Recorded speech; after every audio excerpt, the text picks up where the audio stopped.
Sorry, I have to aim this at Wookiee height. So good morning, everybody. Hopefully you didn't drink all your drink tickets, or is that the people that aren't here? We're going to do a little conversation today, and we're going to make it a little less formal, so I'm not going to stand. We're going to all three sit at the table. But I wanted to introduce myself, Matthew Rantanen. I am 21 years at the Southern California Tribal Chairmen's Association as Director of Technology.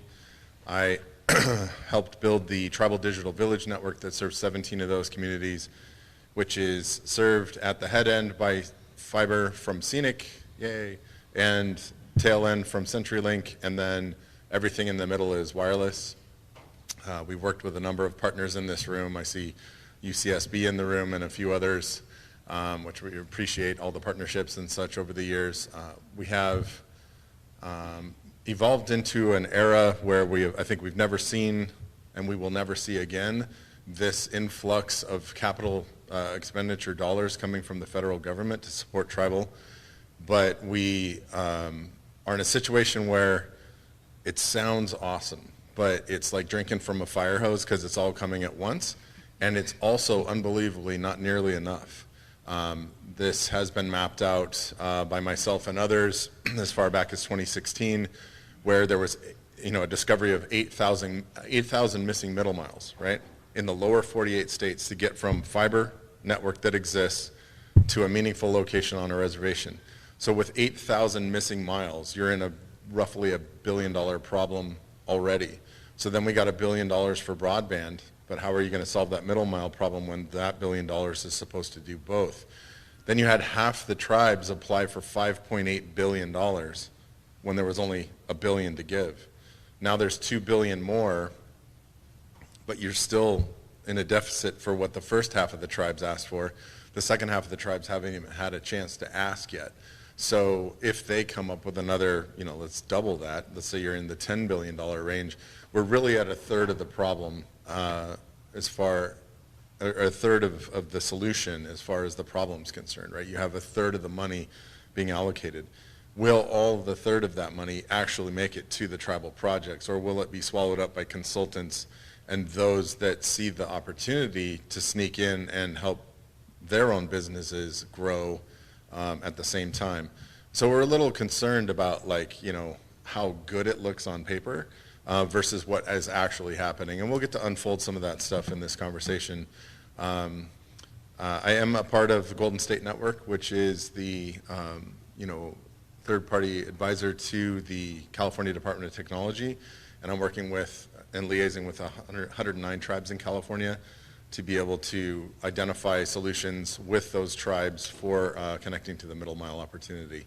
And today I would just like to introduce Linnea Jackson, who is the director? General manager. General manager. You guys are managers. Go up to director. General manager of the Hoopa Valley Tribes Utilities Department, and then we have SPEYGEE, which his nickname is spelled wrong on his card. It looks like SPEYGEE. Now I want to call him Spy Guy, but Matt Douglas, who is the manager of their broadband program. So we're going to sit down and have a conversation about the evolution of what Hoopa Valley has gone through, as well as I'll interject some color commentary along the way. Thank you.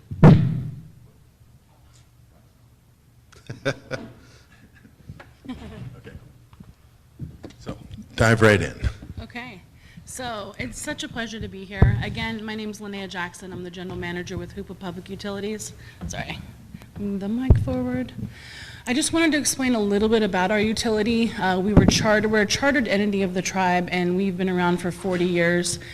We provide foundational infrastructure from water, solid waste management. We're working on some energy projects. And luckily, we were able to start a broadband division in 2020.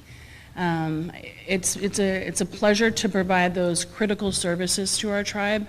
It's a lot of work, but we're trying to educate and elevate each of those divisions as we move along. Broadband is a critical part to each of those elements. So it's a pleasure to be here. Taking a step back in the slideshow, just to show you guys where Hoopa is located, we are in Humboldt County. And it's funny because people usually say that, Sacramento and the San Francisco Bay Area are Northern California. Well, we're 6 hours north of that and still in California. So we live in between, like when we have to go get clothes or if we're going to get bulk groceries, we have to travel about an hour and a half to Eureka, California to do our shopping there. We have like a store in Hoopa, but it kind of just is the necessities that you need. And yeah, I just wanted to show you how remote we are in the world. And so can you touch on, in that region, how many tribes are around you in that same space? Okay, so You can name them if you want. Okay, so we have the Hoopa tribe, which is the square that you see. Bordering that is the Yurok tribe to our north. To our east is the Karuk tribe. And sprinkled throughout there, you have the Rezagini tribe, you have the Wiyot tribe, the Bear River Rancheria, the Blue Lake Rancheria.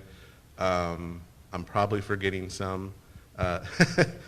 Maybe Linnea can jump in if I forgot some. Well, so our congressional district, which is the second district, Jared Huffman, has everywhere from Santa Rosa all the way to the north border, and he has, I believe, 25 or 26 tribes in that region, which is the most in any other country. So just a perspective that we're native rich in that area, as well as America. And any solutions that you are developing will clearly open some doors and some opportunities for others as well. Absolutely. Correct. Moving on in the presentation, so our first relationship with CENIC was a project that runs from Willow Creek, California. I know I didn't label like the towns very well, but at the south end is Willow Creek and up to the north is Hoopa and Linnea. That's where you started with the broadband in our area. Yes, absolutely. So I was working at Hoopa Land Management at the time as the realty specialist, and this was a project that was funded by CENIC and awarded to a private company. So they came about a year into the project and hadn't done tribal consultation, didn't understand what that meant when you're now on federal lands, what that tribal jurisdiction means, working with governments. So that was a little bit of a hinge point because yes, we want future development, but there's obviously sovereign issues and tribal government issues that need to be addressed. And so that was quite the learning lesson. That is an 11-mile stretch into the reservation, and that was built for the school district. And it connected their elementary school in Willow Creek to their district office and high school in Hoopa. The next slide here is Linnea's next project, now that we had a relationship with a fiber building firm. Yeah, so we kind of refer to the first build as phase 1.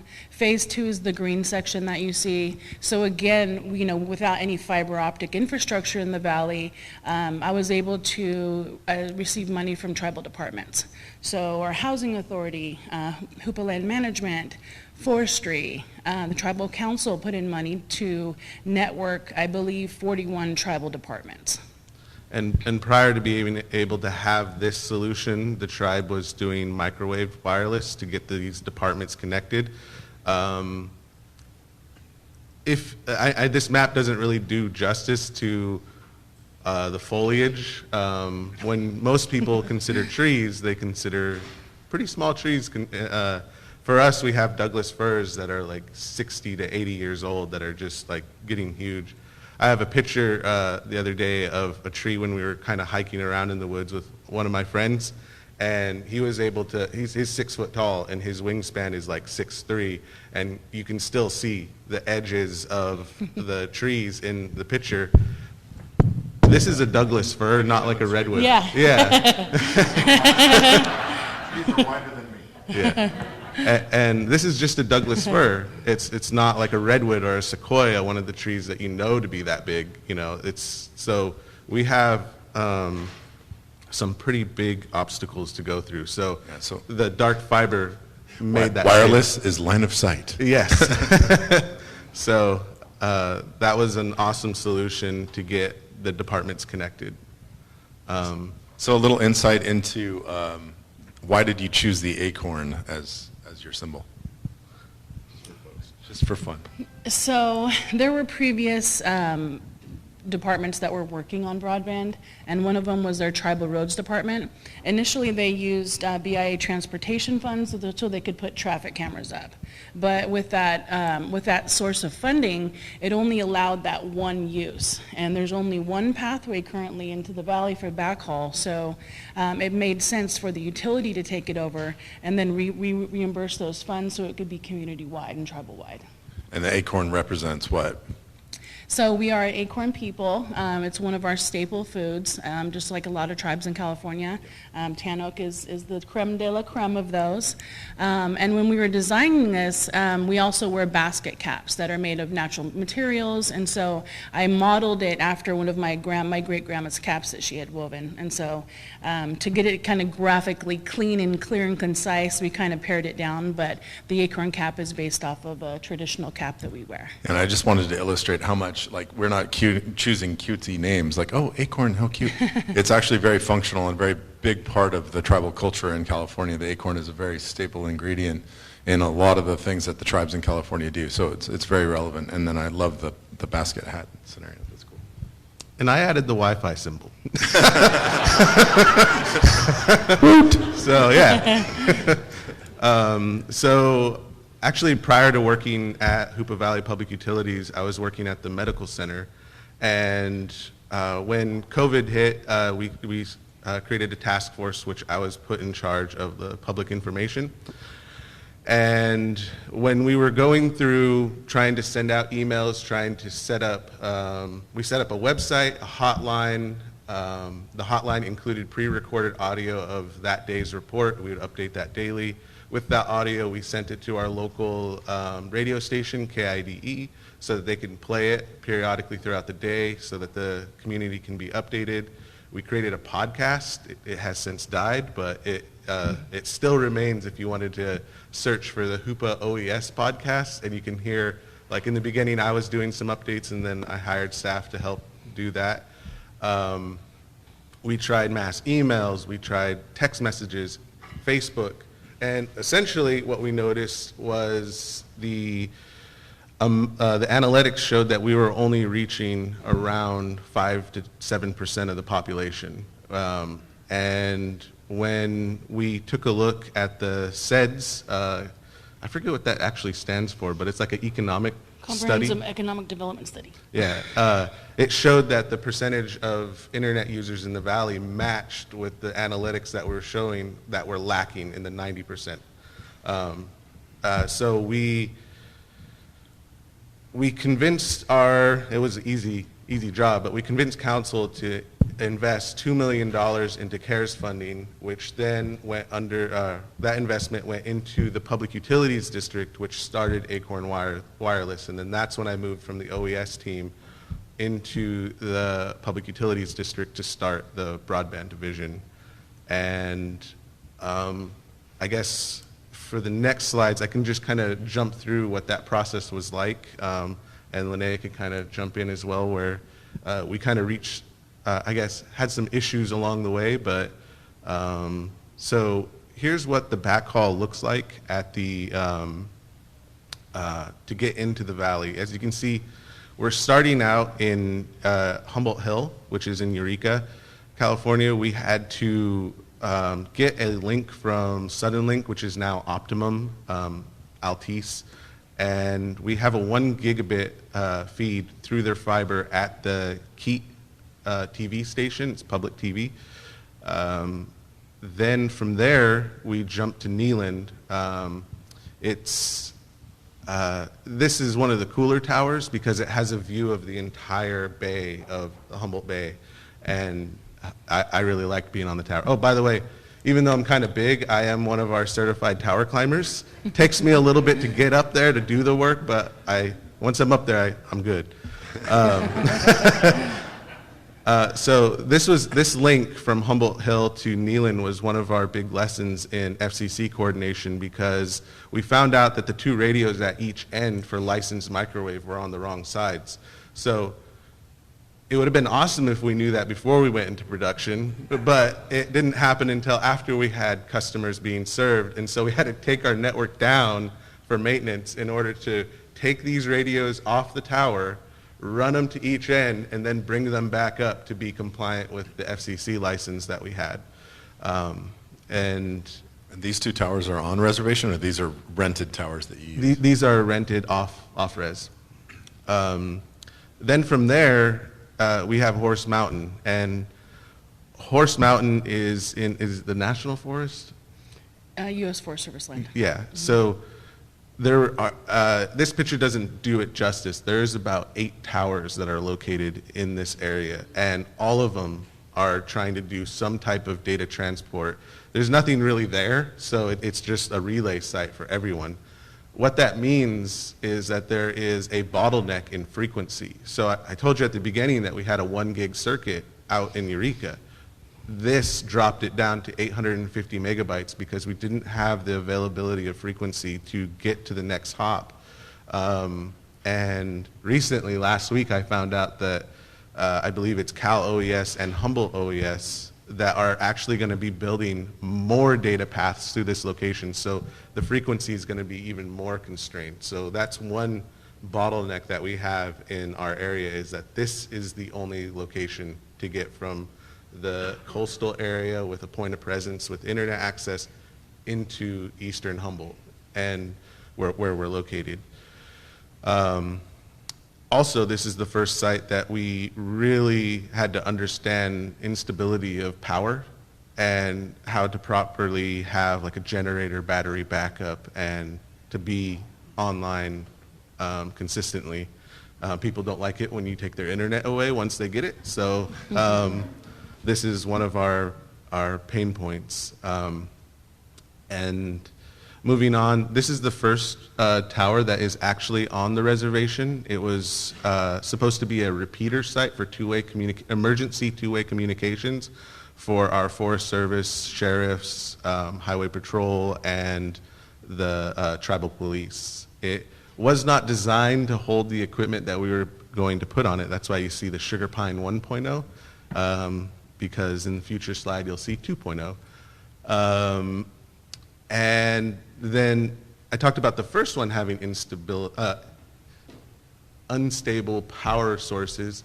This one had no stability. I think we were dropped about 5 times within 6 months for roughly around 3 to 5 hours each time because the power would go off. We'd have to actually drive up to this site, which is like an hour away, with a generator and plug our equipment into the generator.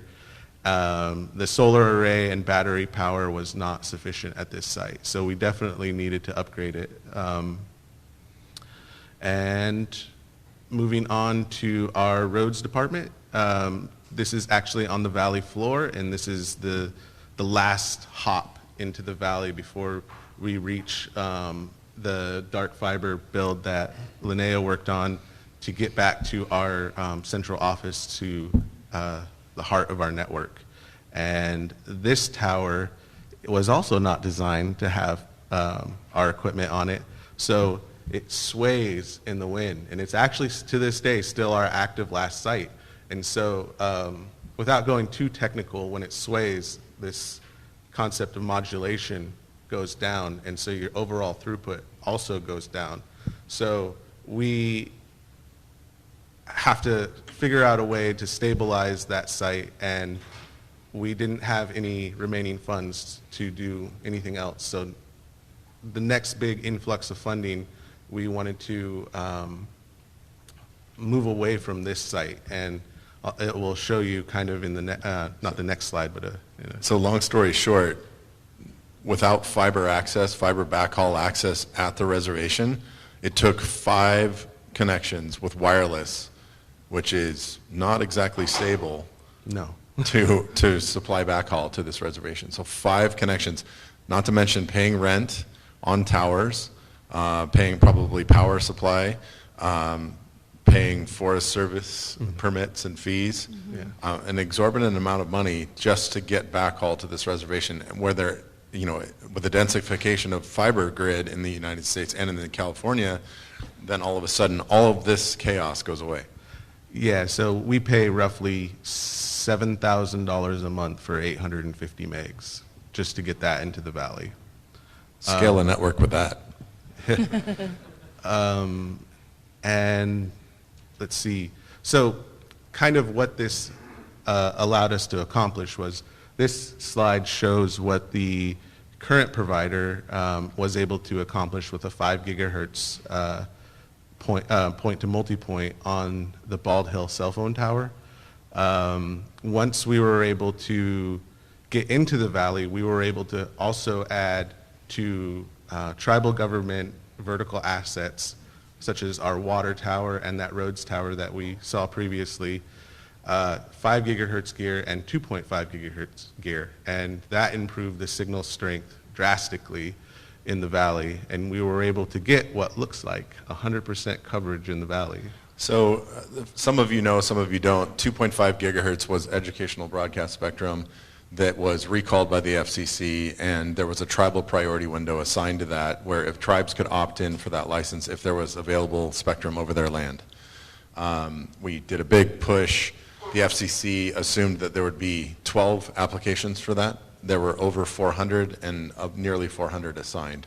So tribes are definitely indicating that they're stepping into this space. But this is the first time tribes have had access to a full power FCC license, the very first time. And I'll get to where we're headed with this, but one of the things that's a misconception is, okay, yeah, it's an FCC license, woohoo. It's an economic development tool for tribes, which people don't understand. And what I'll explain just simply is that tribes don't have bankable assets to borrow money. You cannot put your land up for collateral to borrow money to build a network because it's sovereign. The bank cannot repossess it.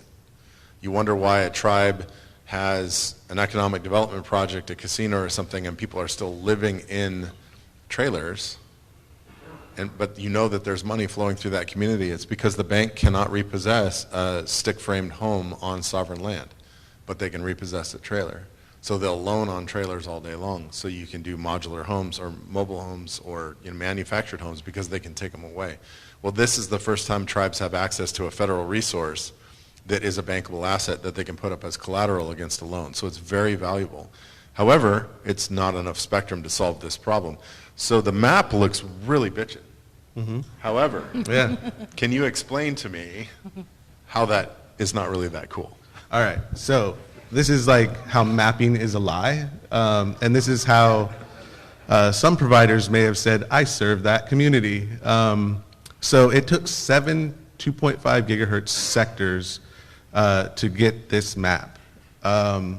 Unfortunately, each sector only has the ability to serve 20 customers, which means 140 customers can be served off this. And how many houses do you have? We have 1,200 homes. So given, this is, the challenge here is that 5 gigahertz is awesome. It's stable, semi-stable. But 2.5 is the only technology, or the only frequency that we had available to us that can actually push through trees. And it couldn't push into the density of our trees as much as the manufacturer said it would. And it also only has 20 customers, which they never told us was like the limitation of that hardware. So we struggle with getting to a majority of our customers, our community members, our family. We essentially are maxed out on that frequency as is today. We cannot grow it anymore. And the answer would normally be, oh, let's just throw some more sectors up. We've maxed out the frequency planning for 2.5. We've used all the channels, and the cost to rip and replace is just infeasible to what we have because, again, we only have 200 customers. That's not a sustainable business model. We have grant funding that has made it possible for us to get to now, but if we were just like a business, we would not be here today. So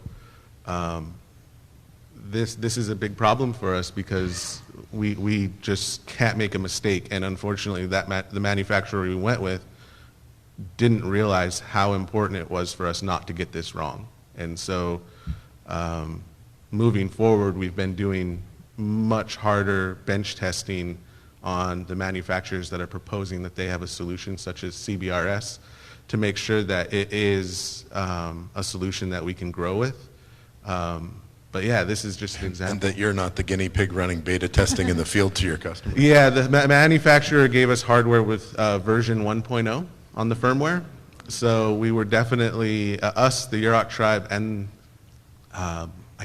just us and the Yurok tribe were definitely the beta testers for the hardware. And they have I guess, the scenario where each sector that they point at, because they're so remote, they don't have 20 customers per sector anyways, so they're good.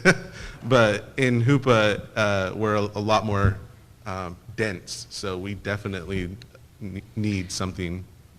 Don't you think that's one of the main points of like when we're doing our fiber build out is to now lessons learned to ask those questions? Yeah, we're definitely like, I guess we haven't gotten to the NTIA on the timeline, but we are definitely with fiber testing out PON solution, XGS PON solutions, and talking to the manufacturers, not allowing them just to like sell us the whole system. They have to put up a lab in the valley so that we can see how it's going to perform, how easy it is to manage. Yeah, we're not letting that happen again, and we're taking our time. And I guess what put pressure on us to move so fast in this scenario was the $2 million was only good for 1 year. And so we had to figure out how to become sustainable in 1 year. And we didn't know if the next grant in the timeline was going to be when it was actually going to be funded. So we were in a rush to try and get as many customers as we could before the money ran out. Well, that's one thing that was federal money for the, COVID, and then they said, well, you have to spend all of the funds and allocate it by December 31st, and then I believe on December 28th, they said, oh, never mind, you have a whole another year. So you're already procuring that, and it's like these unfair timelines that they're imposing on tribes, and how do you, make managed decisions based on, pressure for timelines? So that was a barrier.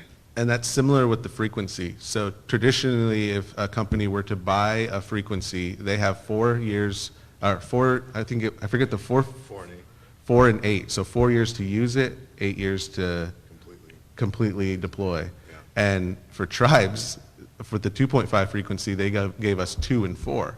So they were like, you guys have to perform better than people with big pockets. Yeah, and then they did the trick where 2 years is coming up. Oh, we're going to change it to 4 and 8 again. Yeah.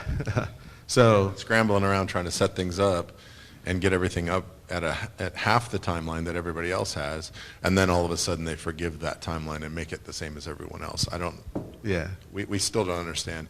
But I think what the lesson here is that there's not enough available spectrum for tribes to use in situations where fiber to the home may not be a solution because of geography or complexity of the build, but fiber as close to the home as possible is a reality, and then using wireless technology at the end for, let's say 20 homes or even less, 10 homes, is probably the final solution. A hybridized solution is very, very common in tribal space, but there is not enough spectrum to do that.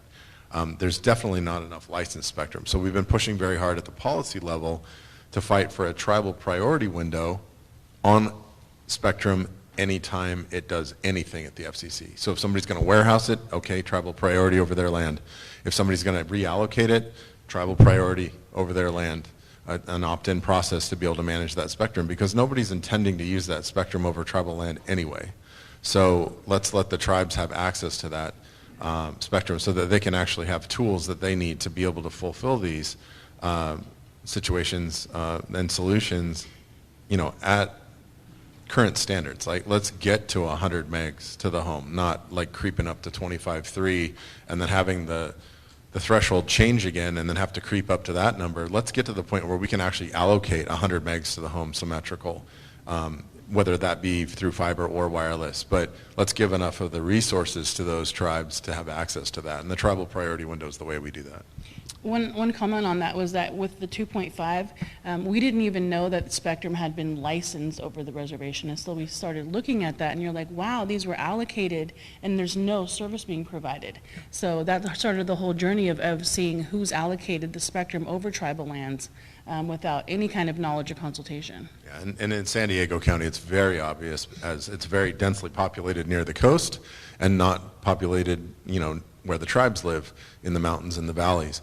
And so each of those carriers, those of you that are in the room and represented in the hallway, have the entire county's spectrum, yet you do not serve those rural communities over those tribal lands. Yes, you serve the roadways, the transient populations, we get that. You have cell towers down the transient population pathways, but the reservations are one ridge line in, and we don't see that service. So you're not intending to serve those rural communities that don't have enough return on investment. So we've looked as far back as 2011, there's still an open docket at the FCC to do a secondary market license, right? So we're in your license space and we could use that spectrum. You are never going to serve that area. Carve out a spot where you know you're not going to use it because there's not enough ROI for you, and let us have access to that so we can deploy to our tribal homes using that sweet spectrum that you have a license for that you don't intend to use. And so those are some of the things that are relevant to our solution problem. And if you noticed, even with the 2.5, since we're in a valley, there's no bleed of the spectrum. It stays contained because of the mountains. But I guess to end on at least the wireless portion, another tool in the tool belt is 900 meg sub 1 gigahertz. We are using that, but it is with the public utilities for the meter reads. So unfortunately, it's like a frequency hopping type of solution, so it takes up the entire channel, and the noise floor is too high in order for us to actually utilize it for broadband. Plus, in order to serve a certain amount of customers, the plans that we'd be able to offer on that would be like 5 megabits down, 1 megabit up, or potentially 10 megabits down, 1 megabit up. It's just not sufficient for homes in today's Zoom era. Or 8K or 4K streaming. People, when they get it, they don't care. They're going to try it. That's kind of rounding out the wireless side. But one project that did come from this is the dark fiber build was built by Hunter Communications in Southern Oregon. They came out, did that. And then we built this backhaul into the valley. And so we were able to our Hunter answered a CENIC call to get the two libraries, the Hoopa Library and the Willow Creek Library, connected back to the main office in Eureka, or the main library in Eureka. So we played the role of the transport from Hoopa to Eureka, and we had to do an MPLS tunnel in order to do that. Mind you, we didn't have the skill set to really configure an MPLS tunnel, so it was just a learning experience on the enterprise functions that were going to be coming. Once you build it, they will come kind of scenario. And so we were asked by Hunter to help with that project. They connected the two libraries via their fiber infrastructure and met at a POP location, point of presence, that we both share. We then took that out to Eureka, and then it followed the Sudden Link connection back to the main library. And now both libraries in Eureka and in Hoopa have a shared 120 megabit connection. I have no idea how much they pay for it, but that connection was only made possible through the infrastructure that we put together. And I didn't make a slide about it, but just to understand pricing and this current situation in our valley, the high school, or the school district, Klamath Journey Joint Unified School District, currently, it since ended because Frontier backed out of the serving our AT&T with the Frontier system. They were serving a DS3, which is a 50 megabit connection to the school district. And the price for that was around $10,000 a month. we are currently working on a project with the school district that would bring in a 1 gigabit connection through a new backhaul that we would try and build. And that would give them 500 megabits to the school district, and we would be charging roughly around $6,000 to $7,000. So I guess another portion of that is the other 500 megs, and they wanted us to prioritize homes with school-age children in it. So that's another goal that we would have. That deal is pending right now. We're still the school district's trying to find funding for that, but once they do, and we can move forward, and that was just like an educational partnership that we never really thought before. It actually took a pretty progressive superintendent. The previous superintendent was never interacted with the tribe, and then she was released, and another superintendent came in, Jennifer George, and she's a Hoopa tribal member, so she wanted to interact with the tribe. She called me. She said, what can we do to get internet into the valley? And I said, I can give you a 100 meg connection right now, but that's about it. It's kind of be expensive though. And she's like, what's expensive? And I was just like, $1,000 a month for 100 megs. And she's like, oh, that's not expensive. I was like, well, if that's not expensive, we can try and build this this new backhaul. And she was very excited about like collaborating and having this creativity to solve a problem rather than just let it happen, like wait for somebody to solve it. I did tell her we're trying to solve it regardless, but that was another component of this, is now we're known. We brought in the internet, so people wanted more. I was just going to say too, those of you in the know, that's still expensive, right? So when do we get to the point where we're sub $1 per meg? When do we get to that level of functionality in Indian country, so that we can scale networks, in reality, like the way that you scale networks for your institutions? Yeah. So that's the evolution. We're working towards getting to where you're paying for bandwidth at those pricing. Yeah, and we're not really making a profit off that. That's just survival. We're just where we benefit from that deal is in return the 500 megs would be used for customers, and that would help offset the cost a little bit. But other than that, it's pretty much at cost for the school district. It's just that's how expensive it is to get into the valley without middle mile fiber. But I guess the next is a big one for Matt. We all attended, so we started attending the Tribal Broadband Boot Camp, and this is where I'm going to pass it to Matt so he can kind of talk about what that is. We have about 10 minutes left. Okay. So the Tribal Broadband Boot Camp, a few of you have heard of this, but during COVID, reservations shut down because they did not want to bring the pandemic onto the reservation. And the easiest way to do that was just to shut down all departments, shut down all outside traffic from non-tribal community onto the reservation. But money was being applied for, broadband had to be developed and designed, networks had to be designed. How do you do this when you're non-operational? What do we do? You can't bring trainers onto the reservation. You can't functionally do a lot of things. So with enough requests, myself and Christopher Mitchell, who some of you know from Institute for Local Self-Reliance, based out of St. Paul, Minnesota, put together, with a little bit of coaxing from our friends, a boot camp.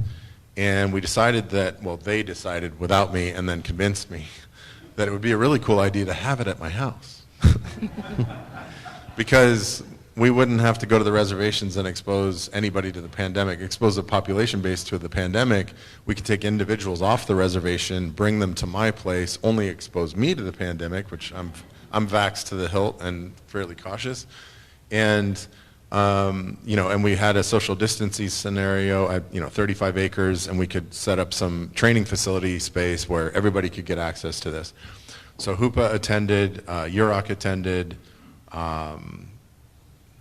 Bear River. Oh, the first one. Okay. First one. Bear River, Hawaii. I forget what. Folks from Hawaii from the Waimanalo build that the Indigenous Connectivity Summit at ISOC participated in, and I helped build that network. So we had a handful of people. We had 29 people for the first one. It was funded by Internet Society, and we thought, well, this is a great thing because now everybody gets training. It's not a certification training. We're not trying to be, a Cisco Academy. We're not trying to be one of the certificate level courses. But what we're trying to do is to get a multitude of people from the same reservation to understand what they're getting into, right? You are now going to run a broadband network. What does that mean?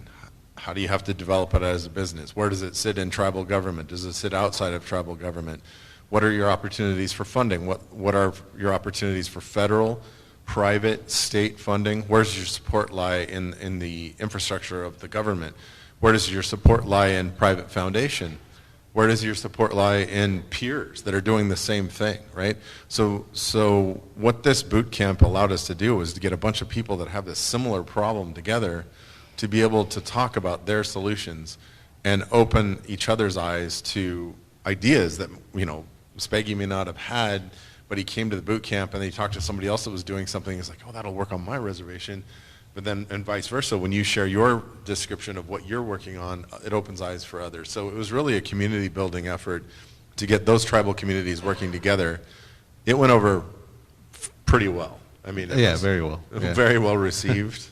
And then we generated a little over $500,000 in funding from other sources than Internet Society to be able to carry this on and do more boot camps. We are now at 5. Yeah, I think it's 5 now. And we have 5 more scheduled throughout the end of this year and next year. And I'll let you talk a little bit about what that experience was like at the boot camp and what it meant. And SPEYGEE's been to every single one. So SPEYGEE is now turning into an instructor for the boot camps. Woot! And so how was that experience for both of you? And because you're wearing different hats too, so it's very Absolutely important. different hats. So I got to experience like crimping and making sure that that was done properly, the tools to use that, networking, what are best practices, watching them set up a point-to-point connection. I mean, it was so impressive to be hands-on with people in the room that are doing the same type of thing and the same goal. So for myself, being on the administrative side, being that hands-on person is really eye-opening. And it's really expanded our skill set and our bond as a team. No, I definitely think that we were able to work a lot better after that because it demystified a lot of the technical aspects of it and it introduced me to more of the non-technical aspects of it, which I find myself doing more and more lately. But yeah, it was funny because it was our neighbors and we all had to go down to Southern California to talk. It was like weird because the tribes that were there are our neighbors, except obviously Hawaii, but I'd like to go down there and talk to them a little bit more, but It's a pretty wouldn't cool mind network. a trip to Hawaii. Yeah, it's a pretty cool network in Hawaii. But what it allowed us to do kind of with the projects that we have moving forward, and I kind of messed up the slide on the Yurok Telecom side, but that's myself. See, I can make it up a tower. There's proof. And Justin from the Yurok Telecom, and we were putting up one of the links. This one was going from Horse Mountain to Kneeland, and it's a 6-foot dish, so it was a pretty big lift. But yeah, we're working on that tower. We've hired Yurok climbers to help us on other projects as well, and we share resources now. So when we run out of supplies, we can go back and forth. But yeah, that project was the boot camp. What helped us in all of our future projects by working as a team across tribes. And the last boot camp was held at University of Oregon, and we had 17 tribes represented and 54 participants. So it's really gained a lot of momentum. We encourage directors all the way down to account representatives, tribal administrators, tribal council members to attend from the same reservation so that everybody can speak the same language when they leave. Their departments are much stronger because they all now speak the same language and understand from their perspective what this means. A lot of directors had no clue how long it took to crimp a cable until they crimped a cable. And they thought, oh my God, no wonder it takes my people so long to do stuff. And then we taught them, don't crimp cables. Buy cables the length you need. It's way easier. So since we're kind of running out of time, I'd like to kind of speed through the next ones. So this was like I said, we're living on grants. This grant came up. It gave us another, 2 years of funding to be able to live. So this was one of Linnea's first projects, I guess. So this was funded by the CPUC, the CASA funding. We were actually developing that prior to COVID hitting and then the CARES funding. So we obviously kind of had simultaneous projects that were able to benefit us. It is aerial fiber. We are located in a fire threat district. We have inclement weather. We have rock slides that will take out, fiber, and then your whole network is down. So. And that's going to install 3 segments of fiber, meeting the Yurok tribe for that regional build, which is another CASA project, a segment down to our Bald Hill Tower, and then on the backside of our medical. So currently, we're just trying to get through the permitting with that because, each piece of land it's either fee property, it's federal jurisdiction, it's tribal approvals, so they all have their environmental permitting and cultural requirements. So as you guys know, any project is going to have that permitting that's going to take the longest. So we're just trying to get to that so we can have that built. And then taking one step back, this is the Sugar Pine 2.0. It introduced a 150-foot self-supporting tower with an off-grid shelter. This is what we replaced that OES tower that was only for repeaters, and it's stabilized our backhaul. We One have that was waving. Yeah, the one of the ones that was waving. We have 2.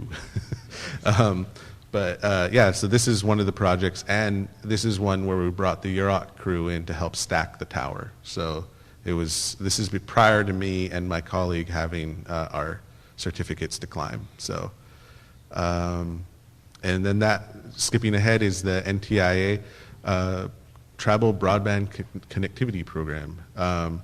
So this one was like a very awesome win. It was roughly $65 million from NTIA to build fiber to the home, a data center, cell phone tower, multiple wireless backhauls into the valley to try and get to 4 gigabits, and workforce development.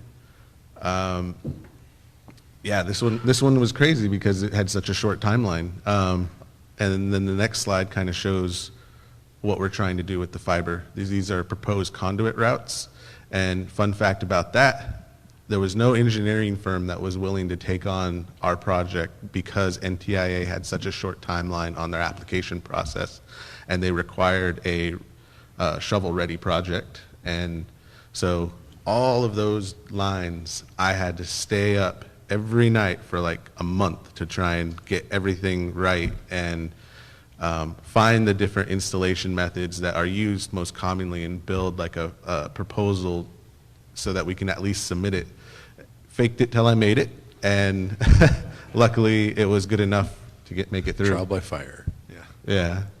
And then the next slide is kind of so throughout this presentation, we've never actually worked with CENIC. We kind of like worked with people that worked with CENIC. And this is one of the first possible kind of contracts that we might be able to do directly with Golden State, CENIC, and actually build something. So Eric Hunsinger and I worked with Linnea and SPEYGEE about the opportunity in and around Hoopa and the fiber build that the Golden State Network and the California Department of Technology is intending to do, building that fiber densification throughout California and building all those redundant fiber rings. And a lot of the infrastructure that Hoopa is already engaged in is relevant to the Golden State Network. So there's a lot of overlap and opportunity for joint build. So we are actively in conversation and development to be able to work together to strengthen both of our efforts in this region by working with the tribe as a partner. Yeah, and this would be an awesome opportunity. As you can see, it primarily goes through the reservation. It goes from the green at the bottom, which is Willow Creek, to Orleans, which is the circle red stopping point. And it would, strengthen our region incredibly. So, how expensive it is to get a backhaul into the valley for a gig, right, is a lot. the line to the south where that goes the intersection at the green point would bring terabits of internet through our region and drastically reduce the cost of our backhauls. And being that we would be connected through fiber directly into the valley, the island of fiber that we built, which we're planning to do a 10 gig to every structure, not just education, not just anchor institutions, everything. Because we want to foster economic growth as well. So whatever we can do in our region, we're trying to benefit it all. So. And remember, this is one of 109 tribes in California. So there's a situation like this in most cases where tribes are trying to build their own communication solution because we don't have a carrier that represents us. We don't have a carrier that is willing to spend money that they are not going to get in return. So the federal government's relationship with the tribes was to provide resources, and that incentivized solution for carriers to do that has not come to fruition ever. So we are now charged with doing this ourselves. It's the first time money's flowing directly to tribes to actually solve this problem ourselves. We have solutions. We're very innovative. As you can see, there's been a lot of work done on this single plan, but this regional focus that Hoopa Valley has done is clearly going to benefit all of the other reservations around, because the more fiber access, the more opportunity in a region, the more other entities in that region can then kick in their assets and resources and development and design to enhance what is being built by the Hoopa Valley tribe. And with the Golden State Network building the fiber ring infrastructure throughout California, kind of ties all this back together. And the goal is to get tribes actual ownership of their assets on their tribal land. So So one thing I'd just like to add is that, with all of the funding that's coming in, it's helped the solutions, but we definitely still need strong partners. We need those partners that are going to help support development that are, reaching our school districts, reaching our anchor institutions, our medical centers, solving those same issues. So tribes absolutely need, the group, the expertise in the room, and those opportunities as well. We want to be good partners. We want to help our communities. We want to help our adjacent regions, and help leadership that for our environment. Thank you. And we'll help you be good partners as well. So we appreciate, everything that, every opportunity we get to tell the story, because the more we tell the story, the more we get more opportunity and such. So we are at time, I think. Oh, and at the table, raise your hand, Leanne. Right here where Leanne is, there is a tribal one sheet that it's actually both sides. It has detailed information for tribes. If you have tribal partners, if you have tribal contacts that you want to get information to, there is also a QR code on there so you can send them a link. Please come up and grab that, or at least scan the QR code and share it with your tribal partners if you have educators or things in the tribal space. Because everybody, there are 109 tribes and there's me. So I'm trying to engage with all 109 tribes, and I am not getting through to some of those that you may have relationship with. So it'd be great to have them get access to this information from you if you're partners, and then we can close that loop and make sure that they get the opportunity that's coming around with Golden State Network. We appreciate CENIC as a partner and all of you today. Thank you.